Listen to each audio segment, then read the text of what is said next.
Abby's here. Right there, perfect. That's good. Hello. I'm Claire. This is Dominic. That's Cleo, that's Abby. Marcy's still eating her dinner because she takes her time and she eats a lot because she's a baby. So, yeah. Okay. Did we start? Yeah. Yeah. I don't know, we're just starting. Okay, so basically we hit 100K on YouTube, very exciting. But you should do that again, but don't say basically. Basically, we hit 100K on YouTube. Very exciting. So I thought we'd do a little Q&A. I made that Google Doc. You guys submitted some questions. I'll be honest, I opened this. This is my play button. Well, Cleo and Abby's play button. I got a little excited, so I opened it, and I hope you're not mad. Cleo's coming to unveil it. Ready, Cleo? There it is. What do you think, Abby? You want to look at yourself in it? Oh, it's not like what she saw. Check it out. That's nice. Big accomplishment. That's nice. That's very nice. Look at it. So huge thank you for following us on YouTube. Very exciting. Very cool. Love. Stop looking at me. So we're gonna start with questions that kind of surround like the breed and how we got into them and that kind of stuff. So first question, how did you individually decide on your noodle breeds, and how quickly after meeting / dating did your dogs come up in the conversation? I decided to get a Borzoi before I had met Claire because of a meme that I saw online. I think the name of the meme is like this horse ate my ice cream. Yep. And it's like a white Borzoi eating an ice cream cone like in one bite. And I remember seeing that meme and being like, oh my god, what kind of animal is that? And like Googling like what kind of animal horse ate my ice cream, and then it was like, oh, it's a type of dog. And I was like, this is something I can own? And that's as much thought as I put into it. So, what about you? Yeah, well, I didn't have a dog. This is another question that we're just gonna end up. I know. Abby says you have to do the questions out of order. Abby, I have to. Marcy's here. Here's Marcy. Hey, Marcy. There was a question about if we had met and if we both had our dogs separately. Like I had Cleo, you had Abby. Gotcha. Met. So I met Dom and he had Abby, and I was like, that's a horrifying dog that you own. Why do you own that? And then I got to know her and I loved her.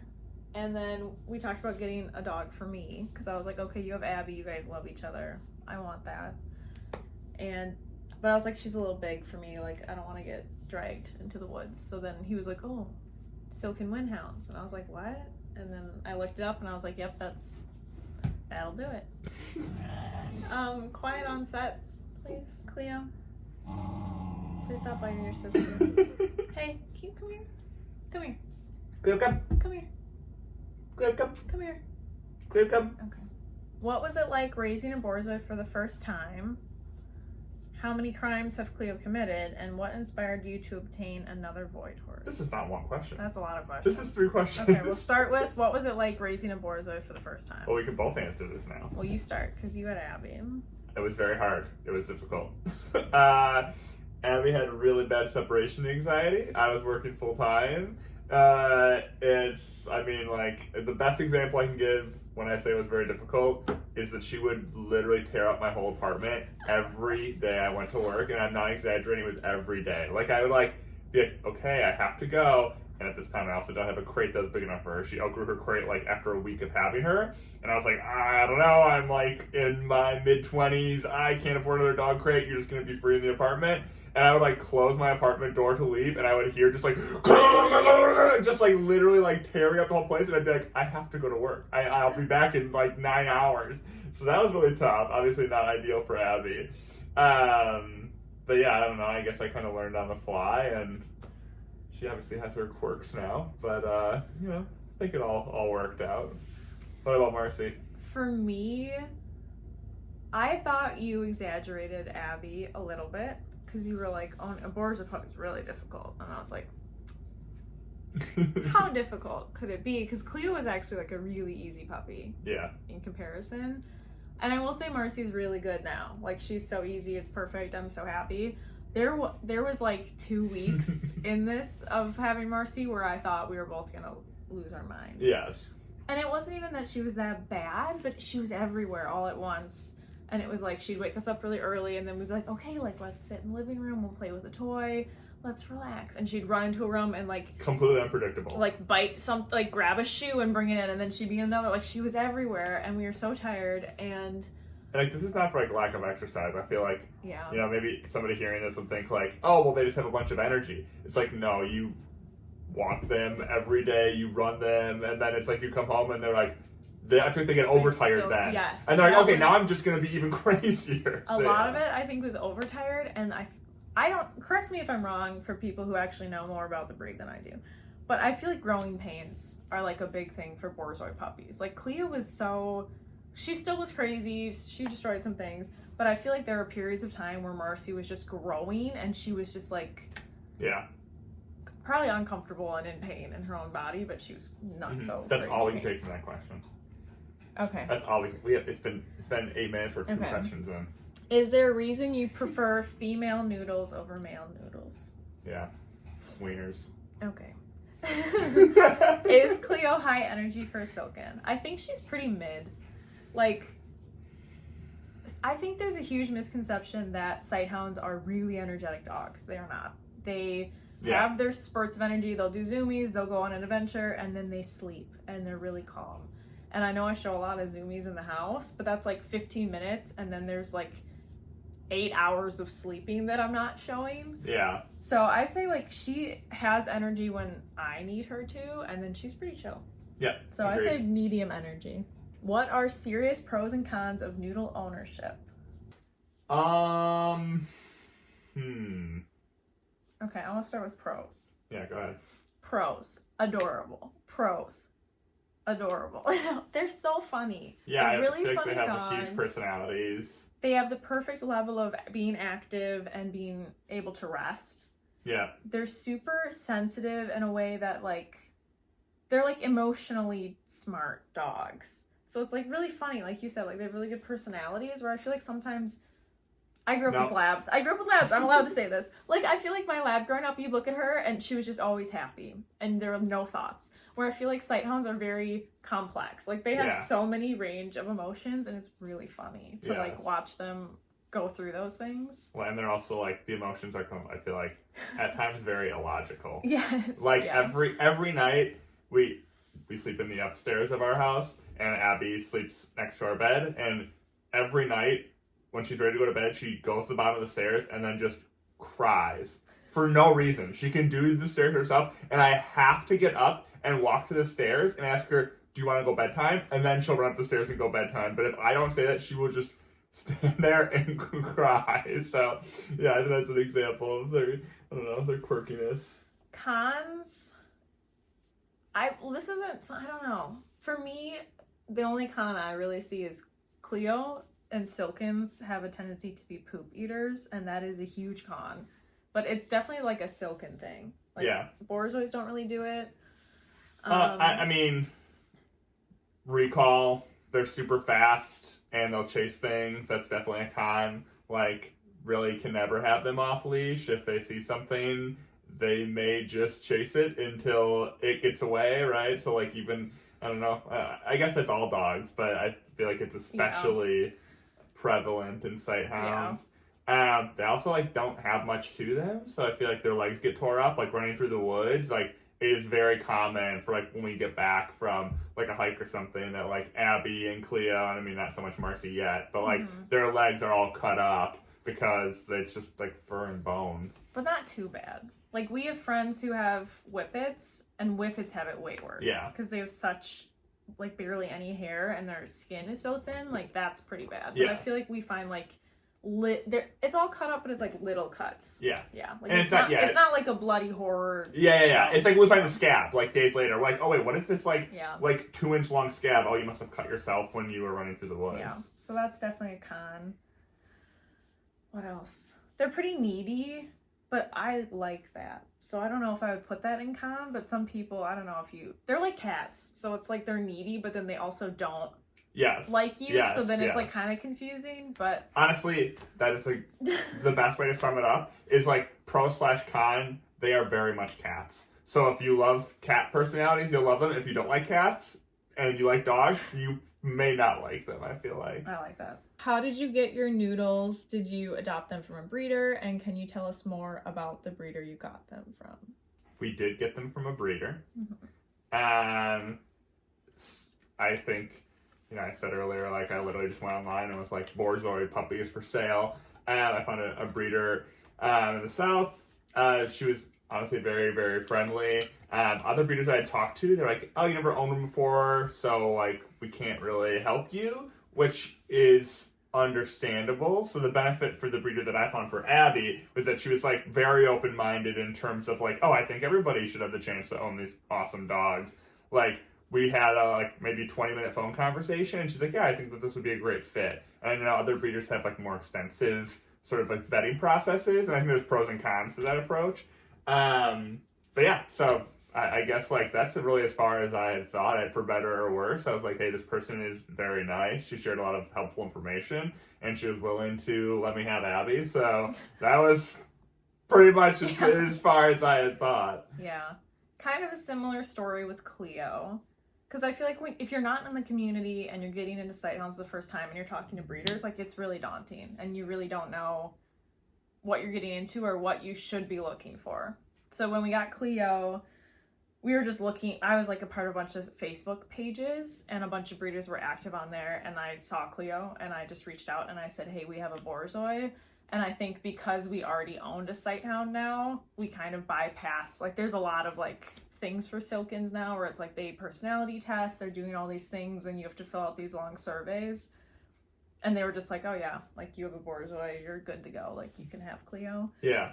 And then Marcy is from the same breeder as Abby. Yeah, we just love Abby's personality and Marcy is from Abby's line. Yes. Like, her mom has the same. She's connected through Abby's mom's side somehow. Yes. Yeah. So we're like, we love Abby. Like, Abby's so funny. Like, we definitely want to keep doing that route. But Marcy and Abby are from Ivanhoe Borzoi, and Cleo is from Wind and Satin. But there are also, like, a ton of really good resources online. Like, do not hear this and then be like, I gotta get them from that breeder. Like, there are so many really good breeders, and they could be closer to you, and it's, like, really good to have a relationship and, like, get to know them. Like, don't think, like, our dogs are not perfect. They're really funny and we love them, but, like, there are some really good breeders that, like, I feel like it's good to do your own research. And, like, my sister has a silken, and her process was pretty long. Like, it was like a really long application, and she had to talk about all these things, and the breeder is, like, really involved in, like, all of their dogs, so that's pretty cool. But yeah. How old are they? Abby will be 9 at the end of January 2025. Cleo will be 6 in 2025. In 2025 in May, and Marcy will turn 1 in June. What happens when you leave the 3 Borzois home when you go to work? Any shenanigans? I'm fortunate enough that I work from home, and obviously you work for yourself now. So, but I guess if we're saying, like, not necessarily for work, but when we leave the house, right now we crate Marcy. We've given her a few trial runs of being out of the crate, and we usually come home to something being destroyed. So that's still a work in process. Yeah. But I don't know, nothing too crazy. Like, if Abby's feeling sassy, she will take things off the counter, but that's, like, maybe, I don't know. I could probably count the number of times on my hand per year she does that. And we kind of know. Like, if we're leaving, she'll come to the door and give us this look, and then she kind of starts looking around the kitchen. So we'll if we're leaving and we know Abby's in a mood, we'll take stuff that we know she'll take. So. And I think sometimes it's like, if we're gone all day and then we stop in to let them out and then we leave, which we do not do often, it's in those instances that, like, they're excited we're home, and then we're, like, going back out the door, and then Abby's like, oh, Cleo, we're getting even. We're going to find something, and we are taking it off the counter. So the worst ones for me have always been Abby, and I remember distinctly 2 of them. One, I had these probiotic liver-flavored packets. It was powder, like dust, and they were all, there was like 50 individual packets. Abby got it off the counter, and she like ripped them open and licked all of, so it was powder everywhere. Yeah. That was bad. And she got Cleo's joint medications one time, and if you ever, you've probably seen it, but there's that video where Abby's face where she's like smiling and she looks really, yeah, that's what that's from. But usually they're pretty good, right? How much do they weigh? Abby's in like the 75-ish pounds range. Cleo's 28 pounds, and Marcy last time was 25 pounds, but I think she's almost like 40 pounds now. Yeah. She's grown fast. How does having 3 compare to 2, and what was the biggest adjustment? Go ahead. Okay.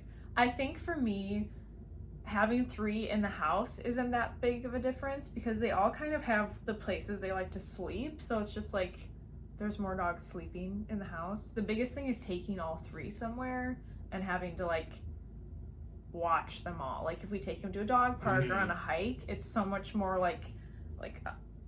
yeah, there's like, that's a lot harder. And like loading up the car and like all the leashes getting tangled on walks and stuff, like that's been a learning curve for me.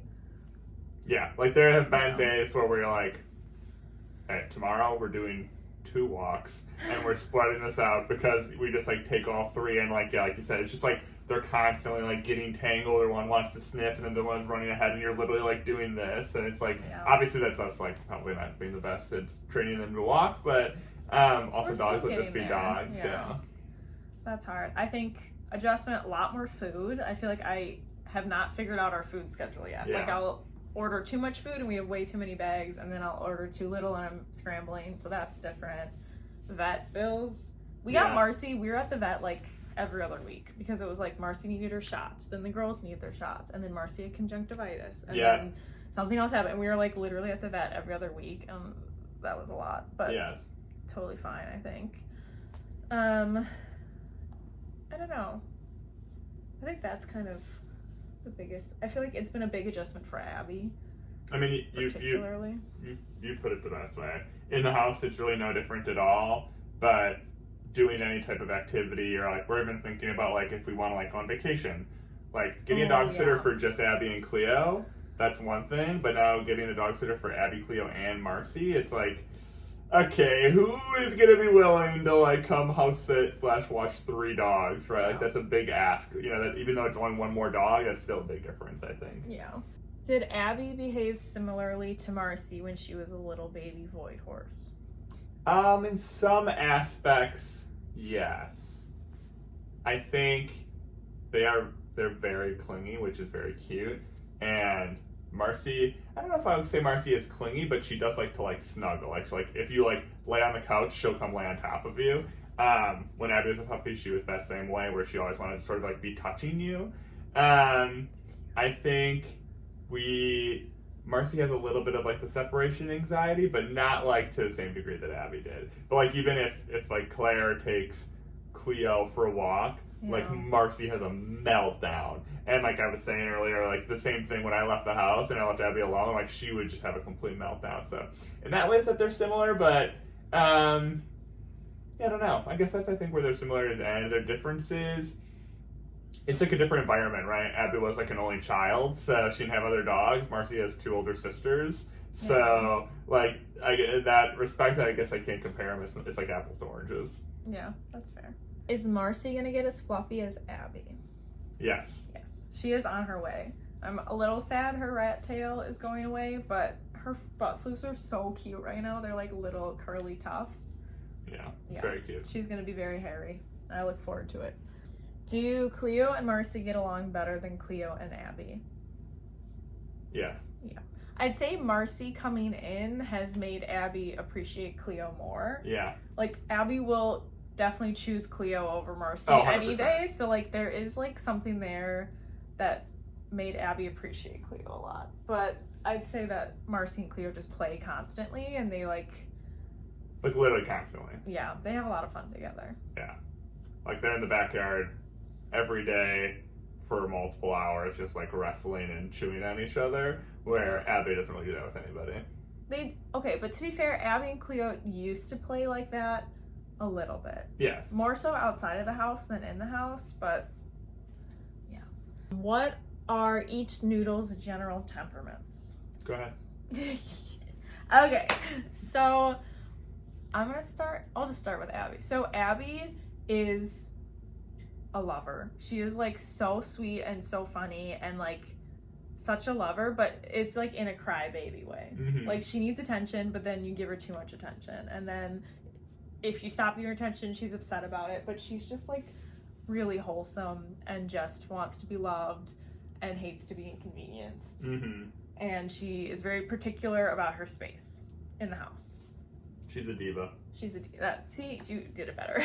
Yeah. Cleo is kind of a punk.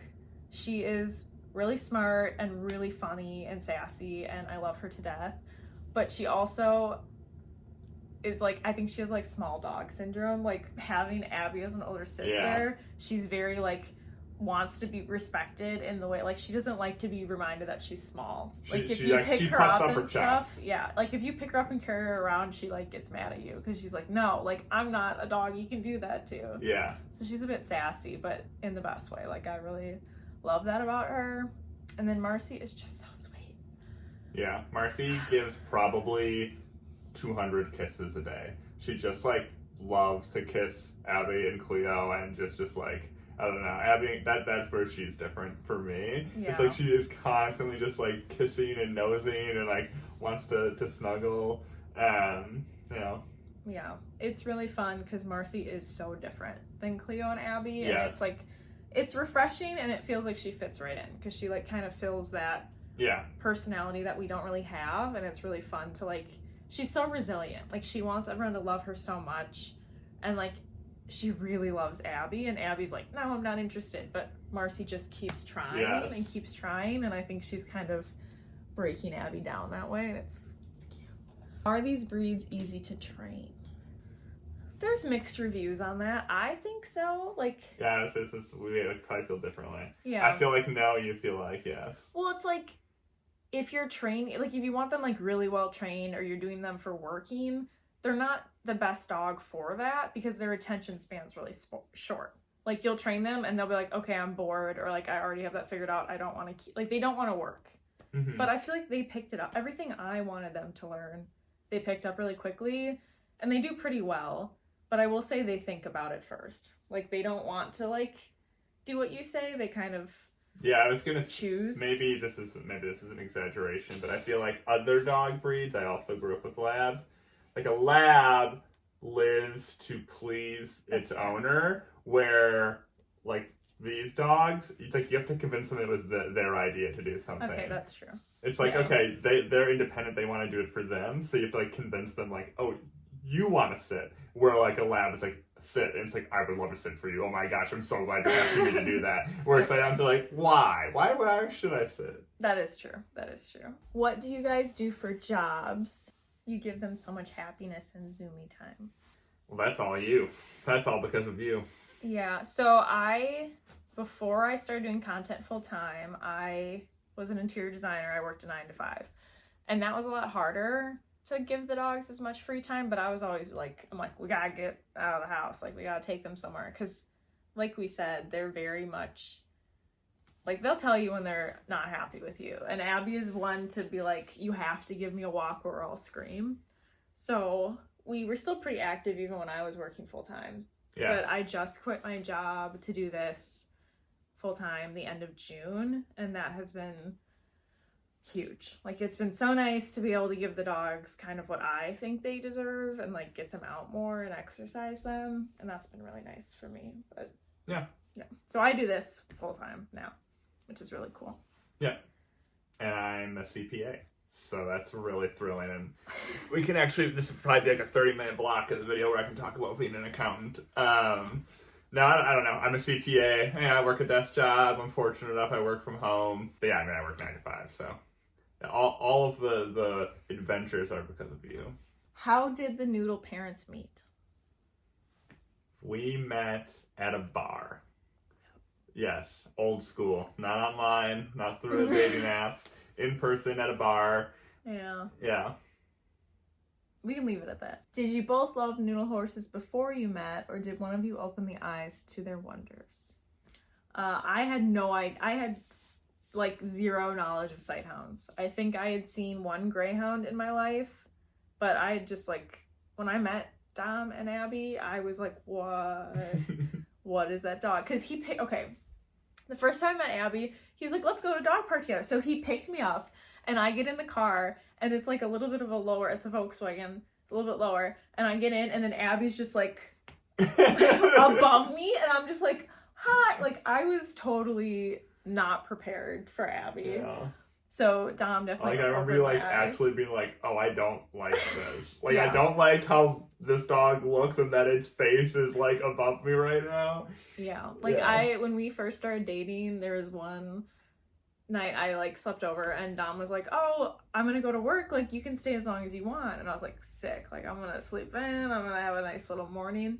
Dom left. 2 seconds after he left, Abby jumped on the bed and stood over me and just stared at me, and I was like, oh my god, I'm gonna die. So I was like, I gotta get out of here. And I literally left within like 2 minutes of that, because I didn't know her at all, and I was like, I don't know what this dog's gonna do, I don't know what it's about, and I was really scared, actually. Yeah.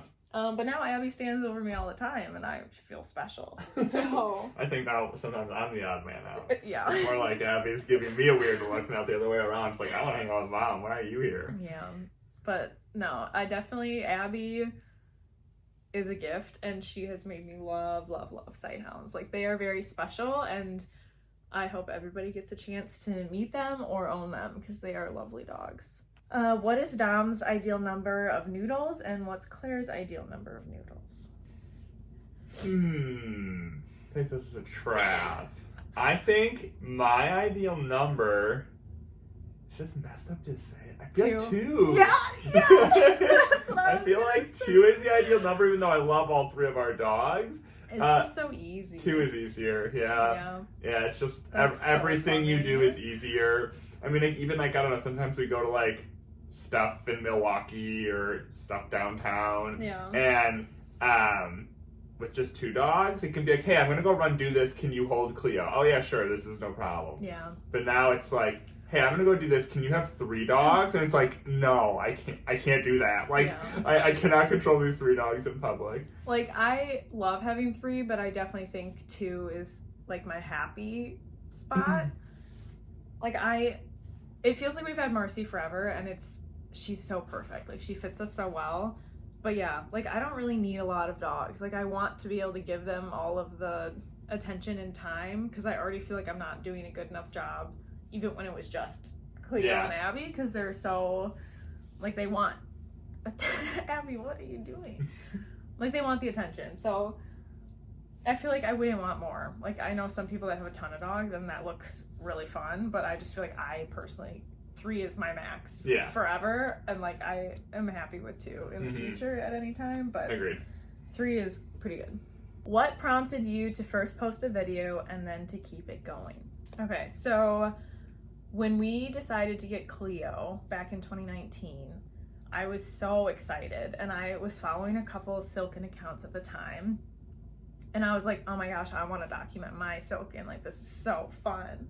So I made the account, and I just, in my mind, it was just to be like, at first it was just Instagram, and I was like, I'm just gonna do photos, and it's gonna be like a good spot to go back and look, and I just wanted to like document her growth and like be able to look back on it. And then I made the TikTok because I was hearing a lot about it. And am I crazy to think that the first video you made on TikTok was Abby jumping over a dog at a dog park? And was it to that Sail song? What song was it to? It wasn't to Sail. I know what it is. I'll put it in this. But yeah, so I made a TikTok, and I don't know why, but I just immediately started making videos. Like, I think at the time it was mostly just like dancing and people making faces, and like, the content wasn't great when I joined TikTok. And so I didn't really scroll a lot. I immediately was making really dumb, horribly edited videos. You were just having fun editing videos. Yes. You were not like posting them for other people. You were like, oh, I just spent like an hour editing this video, and like, it was fun, and I'm just gonna throw it out onto the internet now. Yeah, and it was just so much fun. Like, I had all these clips of Abby and I just made a bunch of like to music, and it just was really fun at the time. And then I just kept doing it. And eventually I had one do really well when I lived in Maine, like not until like mid 2020. And then it kind of became a little addictive. Like I was like, ooh, people liked that. I want to keep doing that. Like this is really fun. But yeah, it just kind of started as I wanted to document the dogs, and I also just enjoyed fucking around on TikTok. Yeah. Yeah. How do you decide what to make? Do the videos come first and then you narrate them? Let me condense this question. What is your process for making a video? First, I do a lot of brainstorming, and it's not like a constructive brainstorming. It's like I'm in the shower and I'm just like, like what's something funny the dogs have done recently? And then I just come up with like an overall idea for the video, and then I go back through either the past couple of years to grab videos, or I'll take fresh ones. But sometimes it's like I'll literally have like 20 minutes of content that I'm like, okay, this all falls under this video idea, and then I'll have to edit it down to at least 1:30 because that's Instagram's time cutoff. Usually I just ad-lib over the video. Sometimes I'll script it a little bit if there's like some specific jokes that I want to include, but I find when I just like go for it, I say more weird stuff, which is what people enjoy, so I just kind of do it that way. I think you have an idea. There's like two, how I perceive it. So there's like two ways. You have an idea, then you're talking about like what you just described, where you're like, oh, this could be a funny idea for a video. Let me go see what videos I have on like my Apple Drive or whatever, Google Drive, whatever it's called. Yeah. And like you just pull every video that could fall into that category, then you sift that down, and then you're like, okay, this is exactly what I pictured. Or it's, oh, I have an idea, I'm gonna go now create content for that idea. Yeah. And that creating content is still usually like, I don't know, I'm just like be like really like oversimplify, but it's like, oh, this is like beach related, so I'm gonna take the dogs to the beach today. Like my idea has to do with being at the beach, or the song I'm thinking of has to do with being at the beach, so I'm gonna take the dogs to the beach today. Just get content of the dogs, and then it sort of fits in that way. So I feel like that those are the two avenues. Either like but it's usually like, I guess my point is, you don't like force content creation and then the idea. I guess that would never be the case. Yes, yeah, you're right. I think the only times I like, and a lot of my work I think is, I make a lot of candid videos of the dogs, because over the years I've just found that like that's a better, it's better for everybody. Like if I'm trying to get the dogs to do something, like I can get frustrated, or the dogs might be tired of it, and like that's just like not fun for anyone. So I've just found that like my content's funniest if it's based on things that like the dogs have already done. Yeah. And then I can just use like pre-existing stuff, if that makes sense. My biggest curiosity is whether the voice on your videos is your actual voice or an AI voice. It is my voice. I wish it was AI. I feel like that would be a lot easier for me. But it is my voice. I get that a lot, actually. It's funny because I feel like there's people who, like, you always say you listen to my videos, you just think it just sounds like me. Yeah. And then I have people who are like, that's not you. Like, that's like a crazy voice you put on. And I feel like it's a little bit of both for me. Like, I think my day-to-day voice has a lot more range of pitches if I'm like excited about something, versus like video voice, I keep it pretty like it's almost like I'm uninterested. Yeah. And I talk a little bit more in the back of my nose, but it's really not that different. Yeah. Yeah. Like I have been doing voiceovers for years, and when I first started I did put on a voice, and they are very cringy and awful and they did not do well. So then I was like, okay, like people don't really like this, like I enjoy doing it, but like maybe I won't do it as often. And then over time it just developed into what it is now. I'm gonna go with like, this is my own idea, so you can be like, no, that's not it at all. But like when I think about like social media, like you have like Mr. Beast, and like the Mr. Beast voice is still Jimmy's voice, but he's like, oh my god, what's up everybody, blah, blah, blah. And yours is the exact same thing as that, but the other end of the spectrum. Like, it's still your voice, but instead of being super excited, you're just leaning on, like, I'm gonna be very monotone. Yeah. So it's like you're doing, like, the exact opposite of what you typically see, I think, on social media, where it's like, oh my gosh, this is a crazy day of my life. Oh my god, I got $1 million. Where it's like, these are the dogs, this is what they're doing, da-da-da-da. And so it's like, it still sounds like you, it's still your voice. It's just like, yeah, you said, it's just like one note of your voice, of like your range. Yeah. Your commentary on your reels is always so funny. Where do you get the inspiration from? A lot of it is just the dogs. Like, I do get other questions about if Abby is like as dramatic as we say. She is. She has not stopped side-eyeing for the hour we've been recording this video. She's been sitting there. It's like, don't talk about me. Abby is really funny. And like, I'm obsessed with my dogs. I feel like I know them very well. But they are characters. So it's like really easy for me to like film them doing something that's kind of stupid and be like, this is how I see them doing it. Because that's how they are to me. And it's just fun. Like, they're just funny dogs. So a lot of times my inspiration is just from them being funny. Yeah, I feel like, I don't know, everybody knows their dog's personality, and it's like, oh, you know, so-and-so hates this, so-and-so hates that. Like, it's like that, but you're just like recording it, right? Like, I think everybody does like what you do to our dogs with their own dogs. Yeah. I agree with that. How do you manage social media, caring for the void horses, and day-to-day life? I handle it. I feel like in the past it was harder to do because, like I said, I did work a full-time job and I was doing social media and taking care of the dogs. But it helps that the social media is about the dogs. Yeah. So it's like, if I'm like, oh, I want to make content, or oh, I want something for my story, it's like, okay, well, the dogs are also asking to go for a walk, and like that can go hand in hand. So I'm like, okay, like let's get out, let's do these adventures. I get content, the dogs get exercise, and it like works out that way. Yeah. So I feel like there is definitely like a period of time where we always do the dog stuff. Like the dog stuff comes first. So it's like I would work, I'd come home, we do dog stuff, we do dinner. And then I feel like it was more harder on our relationship than the dogs. Because like I was like, the dogs have to be exercised. Like we need to get them in a good spot. And then I would take time to like edit videos, do voiceovers, like in that free time after we got everything else done. Yeah. Yeah. There was like 6 months where you were burning the candle at both ends, I feel like. You're working your full 9 to 5, then we'd come home and, you know, like you said, it's like, take the dogs for a walk, cook dinner, do this, and then, like, you know, it's like 7:30 p.m., and then you're like, okay, now I have to go edit a video. Like, I have to post my video today or tomorrow, so see you in 2.5 hours. It's like, okay, cool, I saw you for like 20 minutes for dinner, and like, I think that was our life for like, I don't know, at least 6 months. Yeah. And then, obviously, you were lucky enough to get some opportunities to just make that your full-time gig. Yeah. Like, there was my job before this, I would go to work, I would drive home, and then I would sit in the driveway.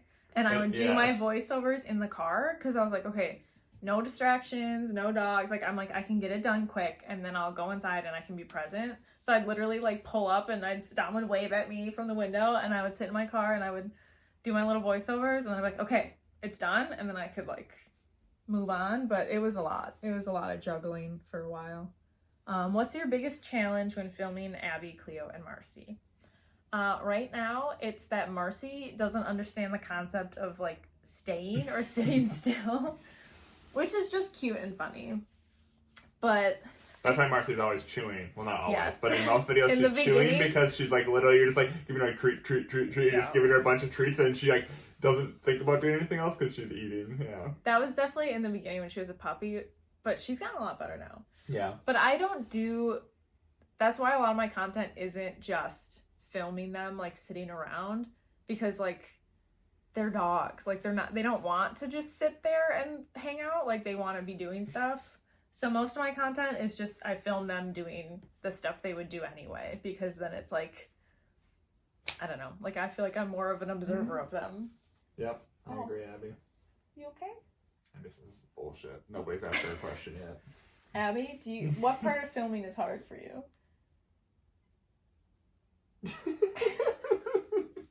Well said. How did you settle on your style of narration? The flat, monotone, Midwestern accent is fabulous. Thank you. That's not by choice? Yeah.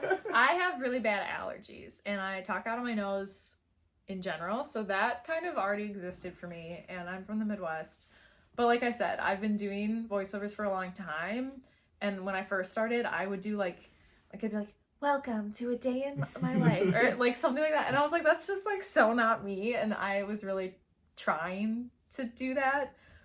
And then people didn't really care for it. So then I was like, okay, like that's not really working. And I stopped doing as many voiceovers. And then I started doing the Cleo as an interior designer series. And I loved those. Mm-hmm. And for some reason, it just felt funnier to do like a professional, like kind of like, well, like, welcome in, how can I help you? And like that kind of started it, I think.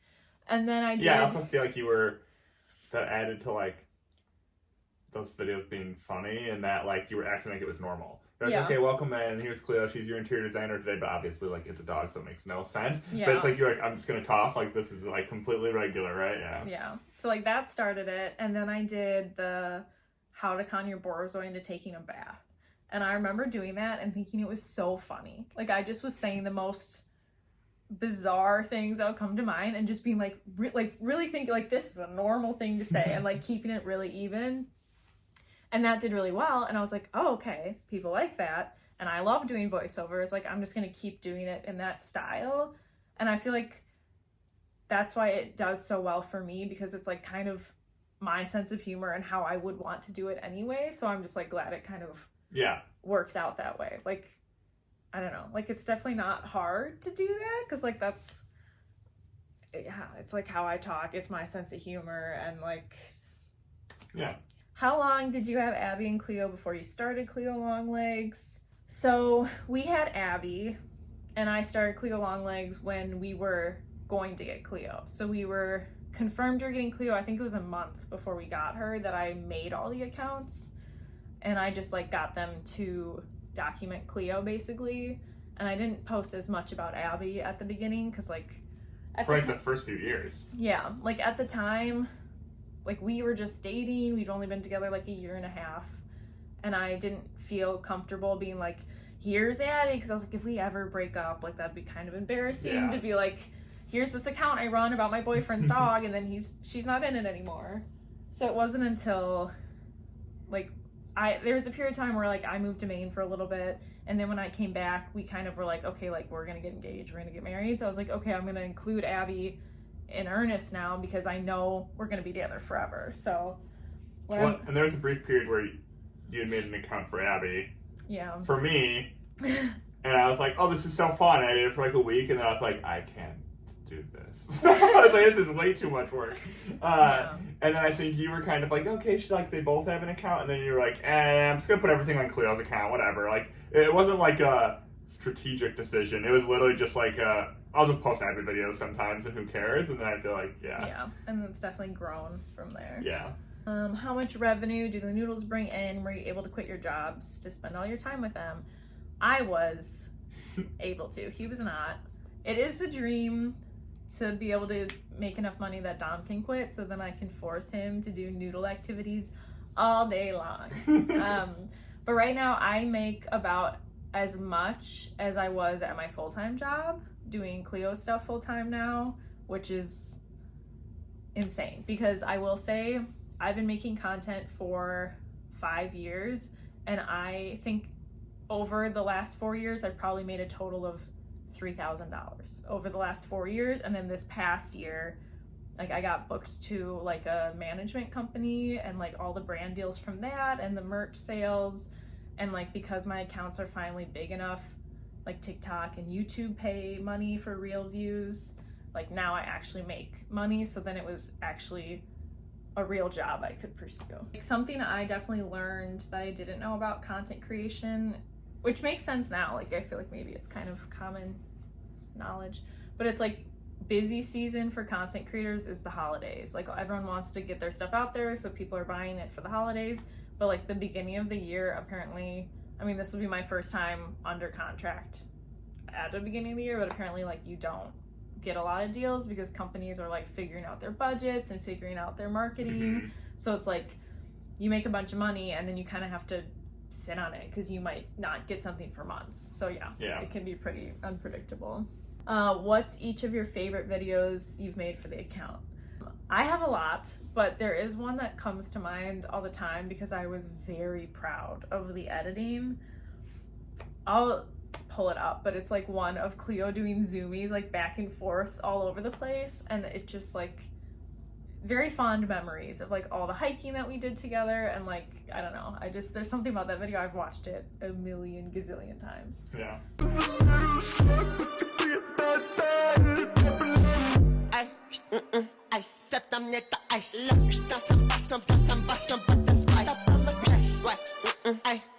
Mine's I used to make a lot of really bad edits, is basically It's unfortunately the best thing you've ever made in the 5 years you've been doing this.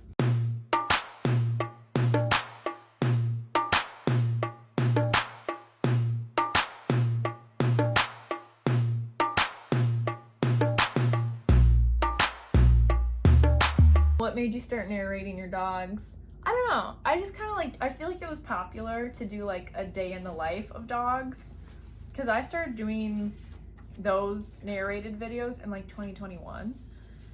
But I don't know, it's just more fun. Like you can do more personality that way.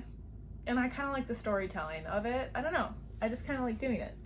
Which noodle is the most camera shy? I feel like, I don't know. They all have their moments, because sometimes Abby can really kill it. Yeah. Like sometimes it's really if they're up for it or not. Like you can kind of tell if they're like okay with being filmed versus sometimes they're like, hey, I want to take a nap now. But Abby's usually like, I mean, I would say it's definitely not Cleo. no, Cleo's really good. Cleo, like, I mean, it's, you kind of like train her. Yeah. It's like there's like the yellow chair that you would always feature. It's like if you tell Cleo like, oh, up in the yellow chair, she'll do it immediately because she's like, I know what happens now. I sit in the chair, I stand, I sit, I get treats. Like this rules, so like she'll do it. Like she's on it. Yeah. But yeah, I agree with what you were just saying about Abby. Like yeah, I just think Abby's been killing it while she's asleep. And like Marcy doesn't understand what the camera is. So I don't know if I would call her shy. Yeah, I was gonna say, I guess like Marcy technically, but that's just because she's a baby.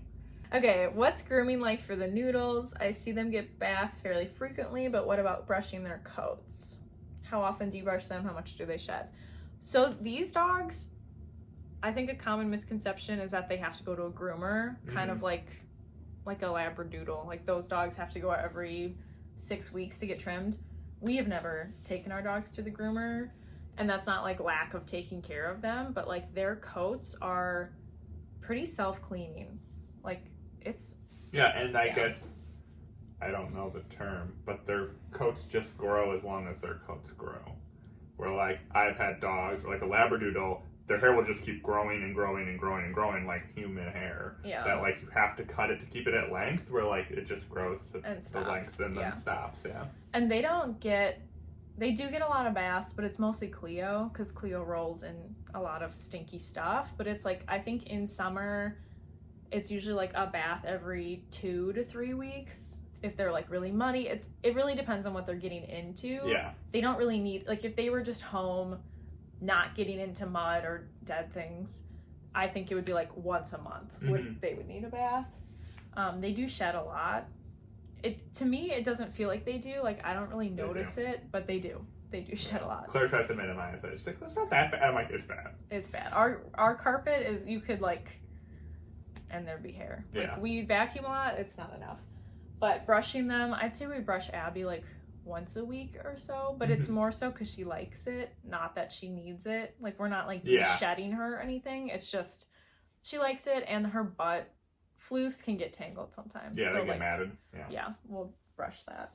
Why do you sometimes only take 1 or 2 of the noodles for a walk instead of taking them all together? Sanity. Sanity. It's hard. Like, I'm one person, and since I'm full-time doing this, it's usually just me taking them by myself.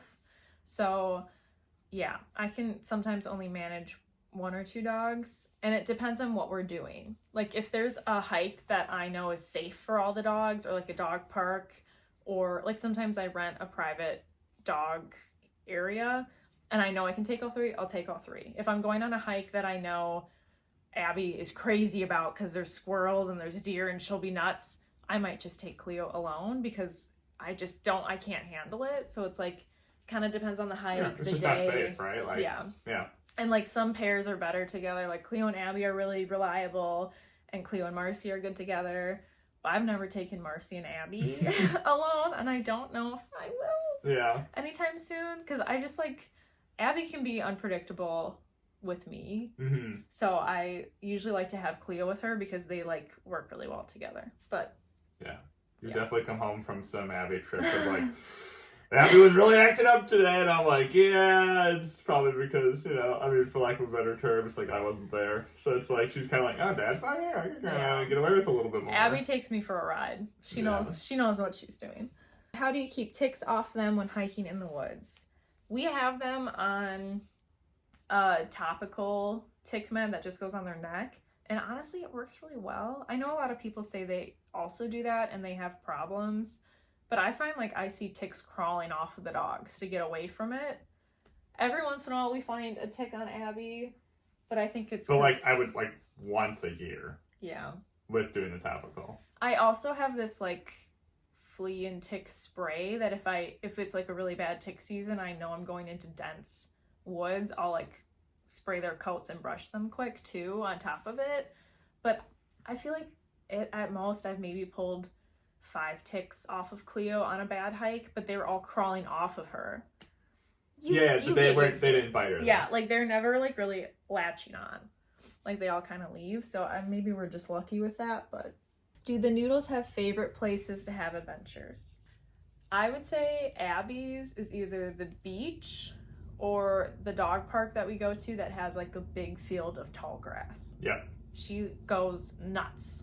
I don't know what it is, but as soon as she goes in the tall grass, she just goes crazy, and she's like doing a thing where they like are jumping, and like without fail, like every time we take her, she goes crazy. And at the beach, it's almost the same deal. It's like when she's in the sand, for whatever reason, she like starts to kick up the sand and then goes really crazy.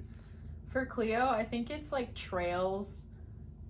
Like it's like dirt bike trails. Like she loves the trails that have like the hills and the sharp turns. Like she will run on them so fast and like get so crazy, and bonus points if there's water by it, because then she really like gets going. Yeah. And Marcy's too baby to have favorite places. Yeah, Marcy doesn't. Marcy couldn't name anything. 3 places. Name 3 places. No, she couldn't do it. Our house, and that's it then. Yeah. What's your cleaning schedule? I vacuum like every 3 days. It's really, they do shed a lot, but it's really not that bad. Like I just do like a quick vacuum. No, it's manageable. Yeah. And our house is pretty small, so it's like pretty easy to keep everything clean.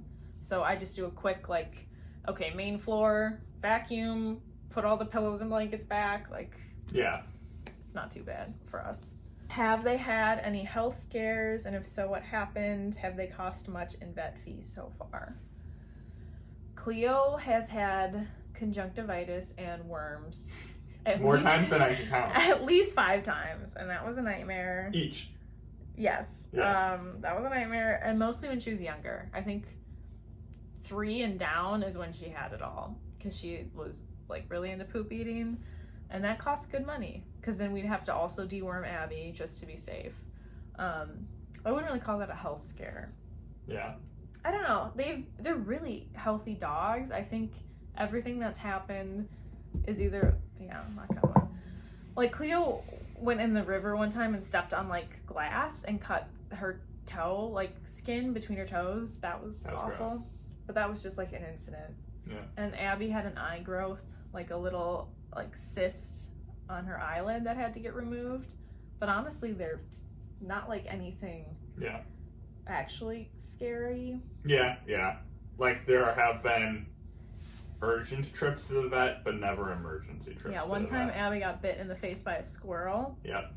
But that's what I thought you were gonna say. So obviously, like a little worried that she'd like get rabies or something, but it all worked out, and honestly, it was no big deal. But she did get bit in the inside of her nose by a squirrel, and it was bleeding a good amount. Yeah, I will say, Cleo and Abby had Giardia really, really bad one time, and that was actually kind of scary. Actually, that totally qualifies. Yes. I remember I had texted you when you were at work, and I was like, you need to come home, like, Cleo's stuff is not looking good. I don't want to get specifics, but it was just like water, and it was like starting to get a very concerning color. Yeah. No, that was really bad. But other than that, like, we've been pretty lucky. Like, it's all been like environmental problems. How do you manage the Zoomies inside the house? Encourage it. We encourage. Well, it's just like funny. if they get super crazy, we always say like, okay, we'll go outside, and then they'll do laps outside. But it was never bad with Cleo and Abby, because Cleo was the one running around and she's small. Now that it's Marcy running around and she's so thick, I'm a little bit more worried about indoor Zoomies now. But yeah, we usually just relocate them outside if they're getting too crazy. Yeah. But they've been pretty good. Like, I feel like they haven't really broken anything or knocked anything. Like, a few plants have gotten in the way, but... No, never any actual damage. One time, Cleo put her elbow through the wall. Yeah, there is a hole in the wall over here still. Yep. Do your noodles only play with other noodles, or do they play with normal dogs, too? Nope. We only play with sighthounds, actually. That's not true. No, honestly... There was a period of time I don't think Cleo liked playing with other sighthounds because she knew they could catch her. Like, we would go to dog parks and she loves playing with any other type of dog ever. But I took her to an all silken meetup once and she hated it. Yeah, like she hated it. Was so stressed out and did not want to play with them because I think it was just in a yard. Like, it wasn't like on a hike. It wasn't like a big area. And I think that really freaked her out. But a lot of our friends don't have noodle dogs, and our dogs love their dogs. Mm-hmm. So it's just fun to meet people who have the same dogs as us because they have the same play style. So I do seek them out. Mm-hmm. Like, I try to find as many Silkens and Borzois in the area as I can. Do the noodles love belly rubs? No. What? I don't think they like belly rubs. They like... I would. These are rubbas. There's a huge difference. That is not. Abby lifts her leg for belly rubs all the time. Okay. Nah, all the time. I'd say Cleo's more of a neck scratch person. Yes. Cleo really loves a good neck scratch and butt scratch. And Abby does belly rubs, usually in the morning when she's waking up. But that's it. Otherwise, they like to be rubbed. Like, I mean, I've been sitting here rubbing Abby for as long as we've been doing this, and she flipped over and was like, okay, now get this side. So yes, I guess they do like rub. How long was it before they warmed up to each other and started playing together? Abby, you tell me if I'm remembering this correctly. Abby loved Cleo, and I think Cleo either didn't care or was just scared because Abby was a giant monster and Cleo was just this like little thing. Yeah. So Cleo like kind of avoided Abby, and Abby would want to play with her so bad. So there's a lot of like really cute videos of Abby like being so crazy with Cleo. I think it was Cleo didn't care. Yeah. Like, Abby tried to be like, hey, welcome to the family. And Cleo was like, I don't care. Where are your bones? Yeah. And I think that put Abby off because then after that, they played a lot, but I feel like Abby was kind of like, you stay at a distance. Yeah. So, yeah. Abby is, I wouldn't even say tolerant. She loves to, like, encourages playing with the other dogs outside. She, like, loves to wrestle and play with the dogs. Inside, though, she's not so interested. She's kind of like, hey, I just want to lay in my bed and, like, don't hang out by me because I'm just resting now, so. Yeah. But I feel like they got on pretty fast, though. Yeah, that's what I guess I was, yeah. That's what really better much. Like, Abby definitely, the first time around with Cleo, she liked Cleo quicker. With Marcy, she's still a little, like... Yeah. But they all play together, and, like, I think Cleo and Marcy got on within, like, 2 weeks. Yes. Yeah, like, it took a while, and, like, Cleo was kind of like, hey, I'm not interested, and then I think I have a video of them playing for the first time, and I'm just squealing in the background. Yes, I'm like, what's happening? But it was pretty quick. Yeah. But there's still, like, I don't know, like, they'll play together, but there's still, like, some politics in the house that they're still working on. Yeah. Do the noodles like swimming or just muddy puddles? I think wading. Yes. That's a good way to put it. Yeah, they definitely are not swimmers. I don't think that these dogs anybody would classify them as strong swimmers, but they like to wade and like, yeah, puddle, lake, ocean, they like to like go in, to like a few inches up and then lay in it for sure. Yeah. But they love water. Do you do any lure coursing with them or plan to? We've only really done fun runs for them. They love it. Like, Abby becomes a different dog. Yeah, like, she's obsessed with it. To describe it. But we only really do it for fun. Like, I've done some fast cats with Cleo, but only in like a fun capacity. Yeah, there's like a humane society that does like a fundraiser in summer every few weeks.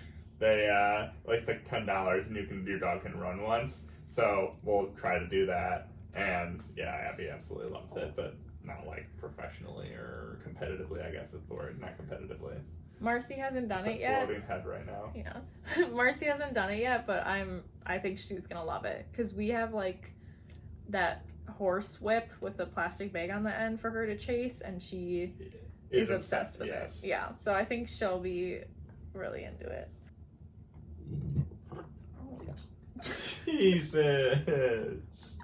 Jesus. What the okay? what was that? I think she just drank water. Abby jumped. You okay? Abby jumped. What's your favorite sweater of Cleo's? My favorite sweater, I have a lot. I have more than I should have. I'll admit it. My favorite is this checkered one. It's white and like a taupey color. It's a full jumpsuit with like this really funny zipper. I'm obsessed with it. It's really cool, and I wish I had it as my own sweater to wear. With Abby crying all day and Cleo working, what will Marcy do? That's a good question. I feel like she's artsy. I feel like a craft. Like she would be crocheting. What do you think? You think she's 100? Crocheting? No, that's like a really fun, hip, cool girl activity. I don't know about that. I think this is not a question I was prepared for. What will Marcy do? These are the fun questions. I'm stressed out. Not making fun at all. I think she would be chasing butterflies. She'd be relaxing. Yes. Like she Marcy's would be, a space cadet. Yeah, she'd be the freeloader. But not an astronaut. Right. She's a space cadet. She's spacey in her brain. Place your bets. Will Marcy be bigger than Abby? I will say no. Shoot. Her paws are like the same size. So, do they get bigger as you grow? For your ass. Do they get bigger as they grow, or do they stay the same? They get bigger. I feel like she might be a little bit bigger. Or like the same size? You might be right. She just seems smaller. I don't know. I can't. This is too hard. What is Cleo's top speed in miles per hour? When I did the Fast Cat, her best run was 27 miles per hour. But I don't know if that's I think she's faster than that. Yeah. Because she was definitely like really nervous and didn't give it her all, but like that was just like her chasing the lure, kind of a fun run thing. Yeah, like a bunch of people around, and I don't think she was 100% comfortable. Say 30. Let's go with 30. What weather do they prefer? Abby prefers cool, like a fall day. Abby would prefer a fall day or snow. In that order. Those are probably Abby's top two. Hates humidity, hates heat. Cleo likes to bake in the sun. Yeah, like a little potato. I think she enjoys fall for activities, but she loves to bake in the sun. Yeah. She loves it. Marcy, I don't know yet, but she seems to be enjoying snow. Yeah. So I think she'll be like Abby. Does Abby ever steal food from the table? Yes. Oh my god. Abby used to bully me. Okay. It's my fault. One time I watched Abby while Dom was out of town when we were dating, and I made dinner and I sat at our little coffee table and I would slide little pieces of chicken over for Abby to eat off my plate because we were bonding. Like I was like, my boyfriend, like Abby will love me, like this is great. So Abby thinks that she is allowed to just take my stuff sometimes. Yeah. And one time I was eating and I had tacos, and she just really quick grabbed the tortilla and pulled, and all of the toppings exploded everywhere. And one time she knocked my ice cream, she punched an ice cream cone out of my hand and then took it. And another time, there was something else that she took. It was a sandwich, my hot ham sandwich. Yes. She took my hot ham sandwich one time. One time she took a chicken breast off the counter that was defrosting. Yeah, they're bad with it. They're bad with it, but I think it's funny, so that's why they're bad with it. They're bad with it, but they're not. Like, we can eat in the living room. No. Marcy's trying to chew on the play button. Marcy says, this is mine. Marcy, you're new here. This is barely yours. I will say, like, they're pretty good in that we can, like, eat on a coffee table at their height, and they'll just sit and watch. They usually won't take But every once in a while, Abby's feeling a little saucy and she'll do something Mhm. crazy. Do Abby, Cleo, and Marcy have a favorite human? Oh, that's tough. I think it depends on what the human is being used for. Marcy. Like, I think I'm a big proponent of adventures, so I think the dogs like me because I am like, let's go do something. Yeah. But I think What am I the favorite for? good times. I'm Cleo's favorite. I think you're Abby's favorite. And Yeah. Marcy, we don't know yet. Yeah, it's fair. Marcy, we're both her favorite. Yeah. Because she loves us equally. What is Abby's favorite toy? Abby's favorite toy is, well, her favorite type of toy is big. She likes to like have, I feel like she likes to have like a big prize. So I would say it's the eggplant, but she's had other toys in the past. Like she used to have a giant stuffed seahorse that I don't even think was a dog toy, it was just a stuffed animal. Yeah. She used to have this like long green snake. Oh, she loved that one. Yeah. I'd say it's the eggplant right now, though. Yeah. Or it was until Marcy got her greedy little mouth on it. Yeah. Yeah. Who would be the best companion in a zombie apocalypse? Cleo, 100%. Cleo. Cleo would F up some zombies. I would not want her to because I think she would die. But she's like, she is really resourceful and she's smart and she's kind of badass when she wants to be, even though she is tiny. She's very small. Yes. If the noodles were colors, what color would they be? Abby would be purple. Mm-hmm. Cleo, for some reason, has always been red to me. Yeah. And we've kind of picked yellow for Marcy. Yeah. Yeah. What is the worst thing that Cleo has ever rolled in? Two things come to mind. One immediately.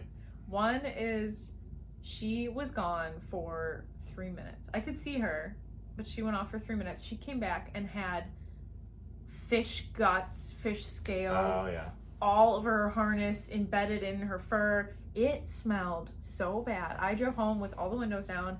It was horrendous. And I think I sprayed that harness down. I soaped up. I sprayed it a million times. It still smells like fish. It's awful. And the other one, she rolled in and you went to go get her. I was having so much fun. And he's scarred for life. Yeah. I don't remember what it was. It was like I think it was like a possum carcass. I mean, I don't want to go into too much detail, but Marcy. I could see parts of the possum that you are not meant to see. And she was just rolling on it, and like, I had never seen something and like felt nauseous from it. What is your favorite noodle nicknames?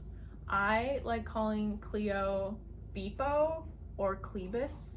Mm-hmm. Marcy, I've been calling her Moopy a lot. And Abby, we call her Abba Dabba Ding Dong. Mm-hmm. Those are my favorite. Mm-hmm. What are yours? I mean, I've always called Abby like pumpkin or pumpkin pie 3 feet high. Yep. So yeah, that's probably my favorite. What about Cleo? Cleo? I'm gonna call her Punk. Not that much of a nickname, but Marcy. What about Marcy? Marcy, yeah, what is it? Moopy or Doopy or? Boopy. Yeah, Boopy. Yeah. It's just really, like, Marcy, I don't know, we just say all sorts of stuff at her. Yeah. Who do you love the most and why is it Abby? Okay, love. Yeah, I don't know. Abby's just so easy to love. I think she needs it the most. That's why she's the easiest to love. Yeah. If your dogs were to play Mario Kart, which characters would they be? Would Cleo be Toad? Ew, no. Cleo would be Yoshi, in my mind. Really? Yeah, I think Cleo's Yoshi, Abby's Waluigi. What? And maybe Marcy's like Mario. Ew, that's not what I would think at all. None of them would be like Princess Peach or something? No. Cleo would be Boo. Okay, Boo, I could get by on that. Marcy, I don't know if I know all of them well enough. Marcy would be, what's the Peach's friend, the other girl? Daisy. Would be Daisy. And Abby would be Yoshi in my head. No way. Because Yoshi is you and Abby is you. That's how I see it. We'll talk about this later. This is a fight. We're fighting. Do you have any tattoos of the noodles? No. But I want to get one someday, but it just has to be good. Yeah. I'm a little stitious in the fact that, like, I don't think I should get it while they're still around. Yeah. Is that weird? Like, I feel like it's wrong. Like, I feel like it should be more of, like, a memorial thing. Any other breed you would get besides any in the Sighthound family? Ooh. Wait, in the Sighthound family? Outside of the Sighthound Outside family. of it. That's hard because there are other, like, I would maybe get an Iggy or a Greyhound. Those are in the Sighthound family. Well, I'm getting there. I'm saying that's hard because there are many Sighthound breeds I would get. I agree. Like, I'd get an Iggy, I'd get a Greyhound, I'd get an Ibizan. I'd get what's the one that I like? Is it the Scottish Deerhound? Yeah. Those all beautiful dogs. Mm-hmm. Outside, we talked, like, I always wanted a border collie growing up. Yeah. I just don't know if I mean, I like a lot of other dogs, but I just don't think I would own them. Yeah, that's hard. I am kind of stuck in the Sighthound life. Like, yeah, there's a lot of dogs I think are cute, but just with our lifestyle, I'm a Sighthound girly. What do the Void horses think of cats? Abby loves cats. I don't know why. She gets so excited when she sees cats. We have neighbors that have some cats that they like are outdoor cats. So and funny. if Abby sees them, she will just walk up and she'll be like, I'm not moving unless we're going towards those cats. And I would have to pick her up to move her. And then after that happens, every time we pass that house for like the next 2 weeks, she just like freezes and is like, that's where cats live. Abby loves cats. I don't know. And Cleo's lived with cats. Yeah, Cleo likes cats. She wants to play with them really bad. Marcy hasn't met a cat. No. So, still to be decided. Has Cleo ever been a recipient of a very nice honey? Yeah, I think so. Oh my god. I feel like I have said it because I'm not even thinking when I say it. And I know I've said it because you go, yeah, that's like, true. Like, you can't do that. Yeah. I feel like before it became a thing, you said it to everybody. Yeah. But Abby was the one that really brought you toys. Like, yeah. Cleo doesn't really do that, so. How does Cleo get that sick middle part? All natural. Yeah. Just happens. Would you rather have an Abby-sized Cleo or a Cleo-sized Abby? Cleo-sized Abby. I agree with that. Abby small is wrong. Yeah. I don't think, I think a big Cleo would be fine. Are you chewing the... Yeah, she's chewing the TV stand. Marcy. Hey, what's your favorite annoying trait of each Noodles? Favorite is a... Yeah, I think that's good. Like Abby's crying. Oh, yeah. Okay. I love that Abby cries, but it is so annoying. That's true. And, like, we aren't, like, Claire does not exaggerate when it's, like, every day. Every day, Abby has a crying fit where she just starts to cry. And, you'll go to her and be like, what do you need? Do you want to go out? Do you, like, want, like, dinner? What do you want? And she'll just cry at you and just stare at you and cry. And it's like, I can't help you. You don't even know what you want.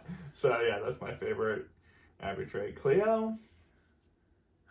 I like that, but it's not annoying. I like that Cleo snaps her teeth at me when she wants things. I think that could be qualified as annoying, and that's a perfect example. Because she wants stuff. It's so funny, though. Like, she'll stand in the doorway and stare at me if she wants anything, and if I don't respond fast enough, she'll come closer and then, like, snap her mouth at me a bunch. Yeah, like, literally snap her, like click her teeth together. It's really funny and cute, and I love it, yes. actually.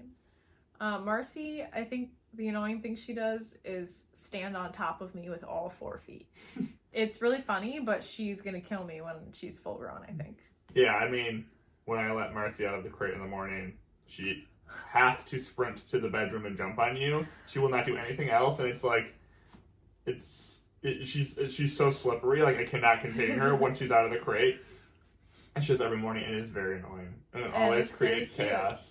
But it is cute. It's cute, but also very startling to wake up with 40 Just pounds on top slammed, of you. Yes. Yeah.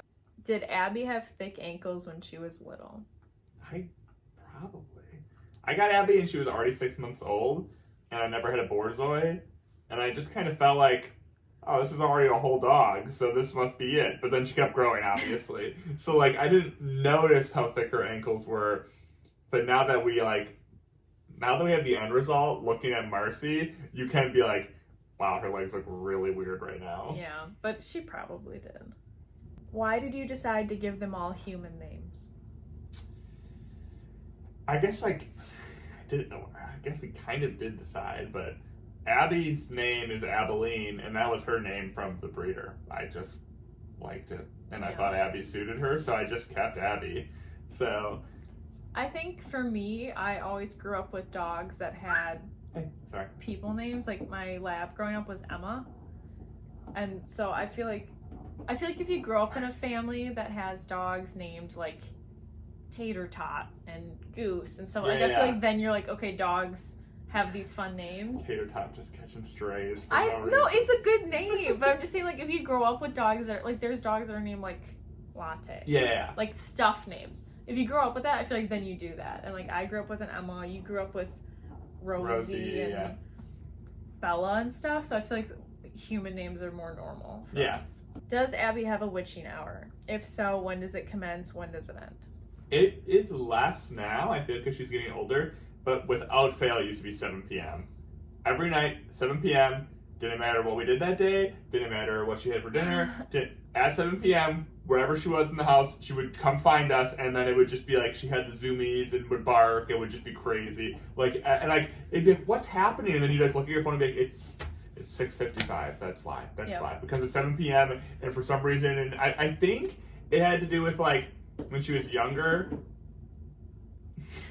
I would feed her dinner at probably around like 6:30, and then I'd like take her for a walk or take her outside to play. So like that was her schedule, and then even after her schedule changed, it's like she was still programmed to like, oh, 7 p.m. is when you have fun. Even if you just had fun at 5 p.m., it's 7 p.m. so you have fun again. Yeah.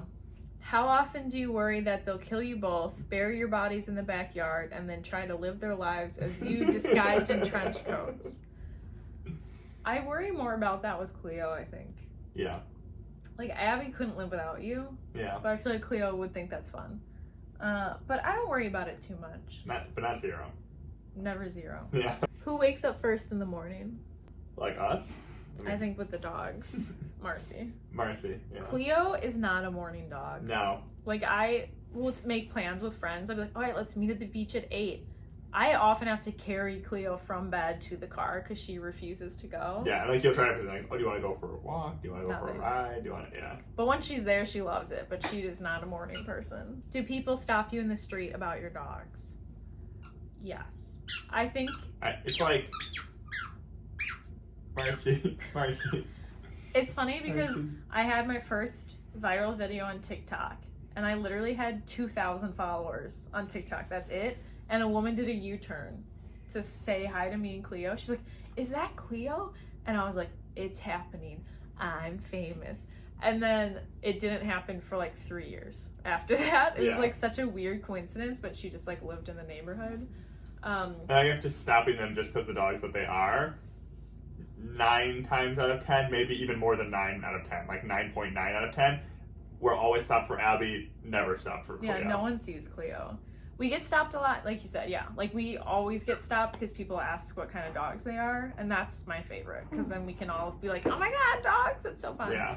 But most recently, I think this year, we've gotten recognized a lot more. Yeah. It's always fun because one thing I love is my dogs, and if someone stops me and they know who the dogs are, they want to also talk about my dog. So it's the best case scenario for me. I'm like, let's talk about the dogs together. Marcy's just destroying the TV stand right now. We have to stop her. Yeah. What makes Abby truly happy besides her dad? Soft things makes Abby happy. Blankets, pillows, that type of thing.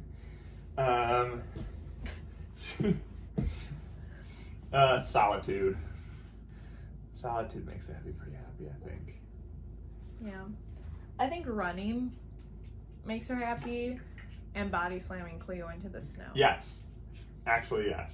And food. She loves a good treat. She loves food. Oh, and she loves shopping. She loves going into buildings. Yes. She's obsessed with going into people's buildings. Which is funny because it's the exact opposite of solitude. In the house, she likes to be left alone.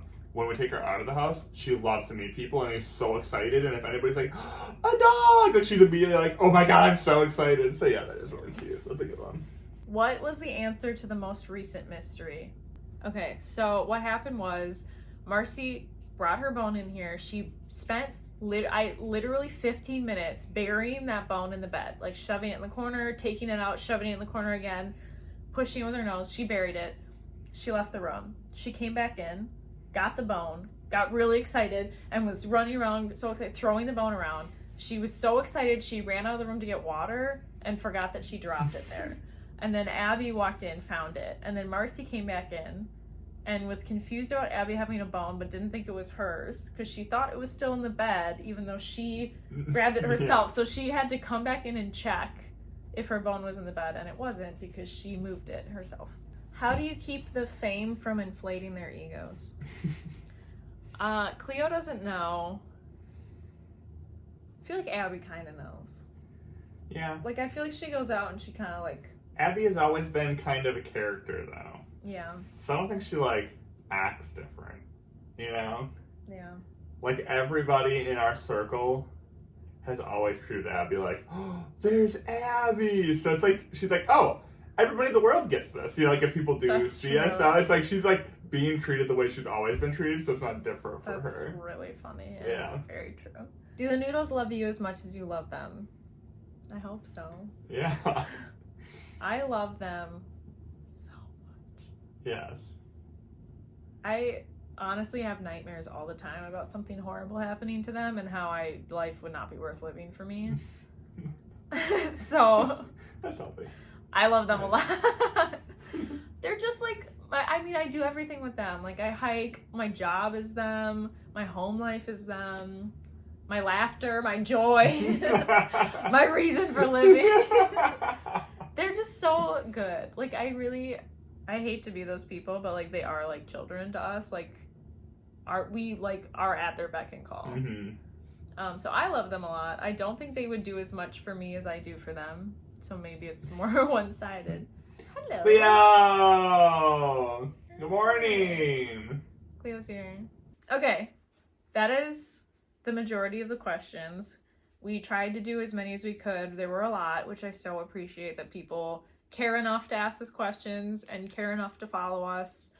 I mean, obviously, like, we would not be able to do any of this without you guys. Like, it's so honestly incredible that people care about our dogs as much as we do and support us. Like, this was never even something I imagined for myself, to be able to, like, spend time with my dogs and make it my job and, like, have such an amazing community and so much support. Like, not to be, like, I don't want to get emotional, but, like, this is a big deal for me. Like, this is pretty huge, and I so appreciate it. Like, I'm not very good with emotions, but oh my god, you guys. Thank you for loving our dogs. Thank you for letting me be weird on the internet. Thank you for all your love on, like, my branded content. Like, you guys are way too nice for me. Like, I literally cannot even believe it. Like, the support is, you guys are really nice. You're all really funny. Like, I feel like you guys support each other in the comments, which makes me so happy that, like, I'm attracting those. Like, I don't know how I got so lucky. Like, it's really the coolest people follow us and interact with us, and I appreciate it all the time. So, yeah. Yep. That's perfect. Yep.